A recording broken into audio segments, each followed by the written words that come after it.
Hey guys, what's up? This is 8-Bit Eric. Today we are going to review Yokai Watch on the Nintendo 3DS.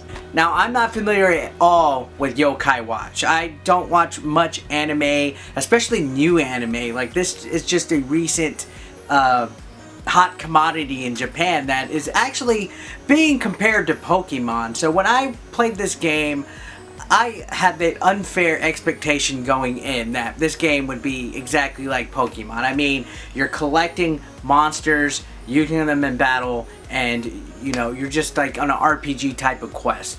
Sounds like fucking Pokemon. But was I ever wrong?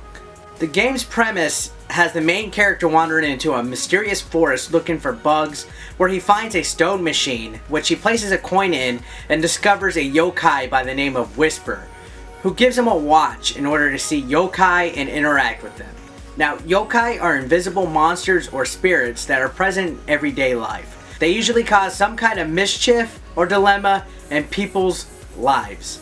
And this is kind of interesting. It's like a little gremlin type of thing. Now, okay, I don't know much about what yokai really are, but I do know that they are actually based on Japanese mythological creatures and monsters and everything. So yeah, there's a lot of Japanese culture inside of this game that a lot of people, such as myself, might not be aware of. So that is one distinct thing that separates it from Pokemon. The core concept is to find yokai to help you solve problems in order to progress through the game. You do this using your yokai watch. The yokai watch's radar shows where yokai are hiding. There are over 200 different types of yokai available to collect in this game. You can also later on upgrade the watch and find more powerful yokai. So there's several hours of gameplay. In addition to that, there's all sorts of items hidden throughout the world.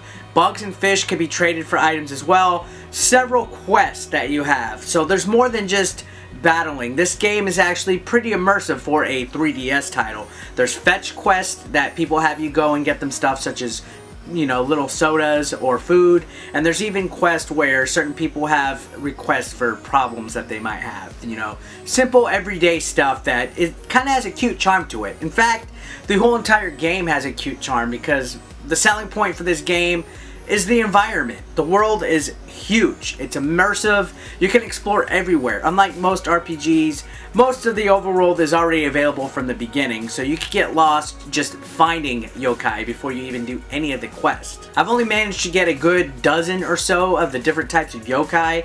There's 200 available. You have to use certain items and certain things in order to befriend them all, which you do through battling. Now, when you find a yokai, you engage in battle, and the battle system is actually the major thing that separates what Yokai Watch and Pokemon are. Now, you have a wheel that has 6 team members of your yokai, and you rotate it, but you really don't control the attacks. They attack on their own. Their regular attacks and techniques are all automated. What you do is you keep an eye on their life and their soul meter. Now, the soul meter is a little raindrop looking icon that when full, you could hit Ultimate on the second screen. That's really the only attack you control. And then it does like a little mini game where you could tap little bubbles or tap the screen or trace little drawings on the screen in order for them to attack.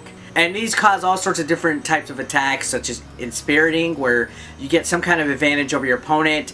You could do generic cut attacks and all sorts of stuff. Now, each yokai does not gain new attacks. Whatever attacks you start off with is what you keep, but you can upgrade them through the use of items, equipping items, and just gaining experience points through quest and battling.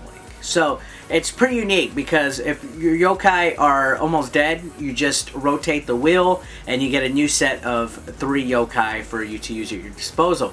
And this adds a unique type of strategy in the battling. It's not so cut and paste like Pokemon usually is, where you have one Pokemon at a time. Pretty different. It's different than anything else that I've experienced. Now, items are actually used pretty interestingly in this game. Not only can you use the items to heal your yokai, but you have to use the items in order to befriend the enemy yokai. So each different yokai has a type of favorite food that they like. So if you want to catch a certain yokai, you just got to keep giving that item to it. Now, while the results aren't guaranteed, that's the best way to do it. And of course, in any game, you're not going to get this right away. It takes a lot of time, especially in a game like Yokai Watch.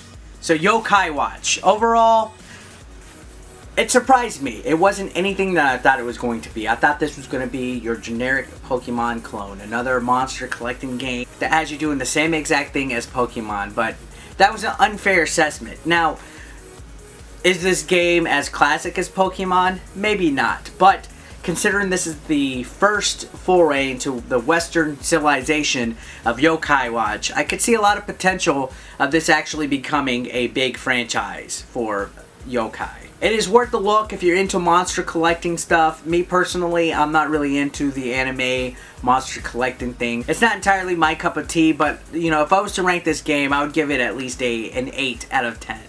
So yeah, thanks a lot for watching, guys, and this was Yokai Watch. Peace out.